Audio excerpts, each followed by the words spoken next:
Arfon, vous l'avez vu, est un tout petit village du sud du Tarn. C'est le village qui est le plus au sud du département. C'est un village de 193 habitants très exactement. Une commune étendue de plus de 4000 hectares, dont les 2 tiers sont recouverts de forêts. J'ai été élu maire en 2001 et pendant la première année de mon mandat, j'ai reçu la société Valorem qui m'a fait part d'un projet d'implantation de parcs éoliens sur le territoire de la commune. J'en ai parlé bien sûr tout de suite à mon conseil municipal. Il me semblait qu'il fallait d'abord avoir l'avis de la population. Et cette réunion publique s'est remarquablement bien passée et la population arfontaise unanime a soutenu ce projet. C'est l'Office national de la chasse qui loue. C'est sur la commune d'Arfon, mais c'est du domanial. C'est les chasses privées. Pour la commune, c'est un bon apport, c'est sûr. Esthétiquement, comme vous voyez, c'est pas trop gênant. On y est à 300-400 mètres des éoliennes quand on chasse.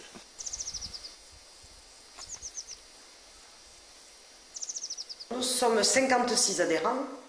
Nous sommes affiliés à la Fédération française de la randonnée pédestre. Et on a organisé une randonnée le 25 octobre 2009. Et tout le monde a suivi, tout le monde était bien content. Il n'y a pas eu de hauts cris parce que c'était les éoliennes. Franchement, quand on arrive et qu'on les voit bien sur la route de Dourgne, en descendant sur Arfon, on les voit très très bien toutes. C'est pas moche, c'est même beau, c'est sûr.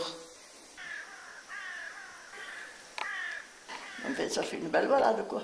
Et oui, on te fait comme ça, tu organises le circuit. Pour aller aux éoliennes. Alors, on a commencé from de l'eau, avec distance. On est passé, on est allé voir la Galogue, et la Galogue aux éoliennes. L'éolienne, c'est ça, et le lampi. On a fait un circuit.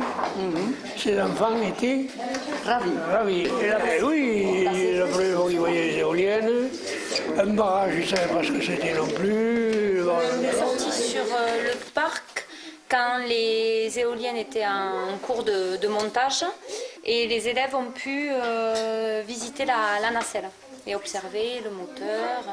Les enfants ont fait des dessins donc avant, c'est-à-dire qu'est-ce que c'était pour eux une éolienne, et ensuite maintenant ils seraient capables de redessiner une éolienne avec vraiment les différentes parties de l'éolienne. Il faut que le vent soit face à l'éolienne pour qu'elle tourne. Et de là, qu'est-ce que ça fait? Ça fait de l'électricité pour alimenter les villages. Le parc éolien d'Arfon se situe dans le Tarn, sur les collines de la Montagne Noire, et bénéficie d'un gisement éolien très favorable, parmi un des meilleurs de France. Il est aujourd'hui composé de 11 éoliennes de 2 MW chacune, donc pour un total de 22 MW. Ce parc assure une production électrique équivalente à la consommation d'environ 30 000 foyers français hors chauffage, ce qui équivaut pour la région à une production supérieure à la consommation de l'intercommunalité qui accueille ce parc éolien.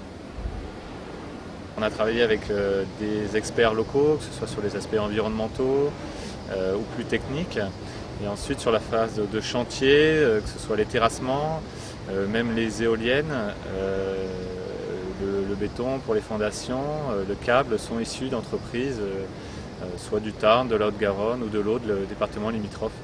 La production de ce parc éolien assure plus que la consommation électrique de la communauté de communes de Revel, Lauragais-Sorésio, qui accueille ce parc. Pour construire ce site, il a fallu préparer un dossier d'étude d'impact, une demande de permis de construire qui a été instruit par l'administration, par les services de l'État. Il y a une vingtaine de services de l'État qui sont consultés lors de l'élaboration, lors de l'instruction du dossier. Grosso modo, l'instruction dure à peu près 2 ans, hein, ça c'est une moyenne nationale. Ici, ça a duré à peu près 2 ans aussi. Donc parfaitement encadré, avec une enquête publique, une commission des sites. Alors notre parc a établi un schéma de référence éolien. En fait, c'est-à-dire que c'est un document où nous avons mis sur carte, sur plan, les possibilités de faire de l'éolien. Nous avons travaillé et nous continuons à travailler avec la Ligue de protection des oiseaux au sein de notre parc naturel régional. Et c'est vrai que chaque projet éolien notamment est soumis à l'avis de cette association. Nous avons déjà donc pas mal de postes d'observation puisque des couloirs de migration existent au sein de nos différentes montagnes. En le cas présent sur Arfon, il a été demandé à avoir 2 espaces de 400 mètres entre 2 éoliennes. Un autre point sur lequel c'est un site référence, c'est le premier chantier où on a fait un chantier vert et donc on a mis en place des procédures avec les entreprises qui sont intervenues sur le projet pour au maximum limiter les impacts du chantier sur son environnement naturel.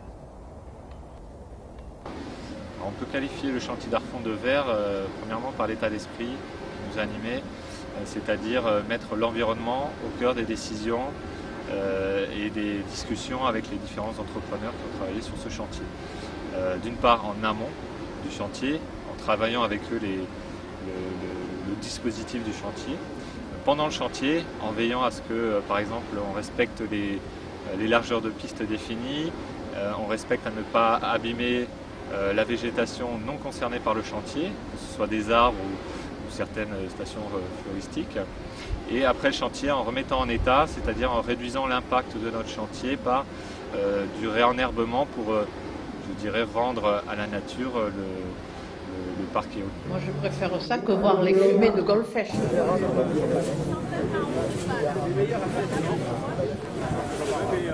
Je voudrais voir dans le symbole de ces grandes pales qui brassent l'air, l'image, le symbole du renouveau de la vie sur Arfon.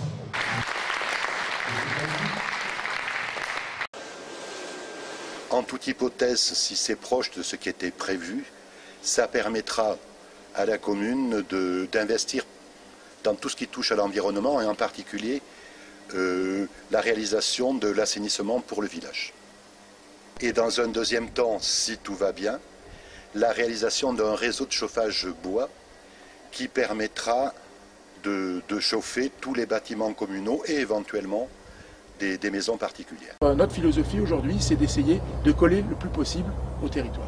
Ça fait 1 an que le projet d'Arfon tourne aujourd'hui. Et donc, au bout de cette année de fonctionnement, on s'aperçoit par rapport à ce qu'on avait prévu du fonctionnement avant que l'installation soit en place, qu'on a, je dirais, dégagé quelques marges de manœuvre. Et on veut en faire profiter en premier lieu les riverains et leur permettre d'investir dans le projet parce qu'ils sont des riverains du projet et de profiter en fait d'une partie de la richesse qui sera générée par ce projet pour leur propre compte. Et donc on veut permettre à ces riverains d'investir dans le projet, pas parce qu'ils ont les moyens d'investir, mais parce qu'ils sont riverains. Donc tout l'enjeu pour nous, c'est de permettre aussi aux moins fortunés des riverains qui sont là, de pouvoir investir au même titre que ceux qui auraient plus de moyens. Et de pouvoir profiter aussi, pour les moins fortunés, de la richesse que va générer ce parc. Que ce soit vraiment lié au fait que les gens sont dans les communes, là où les communes qui sont proches de l'installation éolienne, de pouvoir aussi en tirer le bénéfice de cette richesse.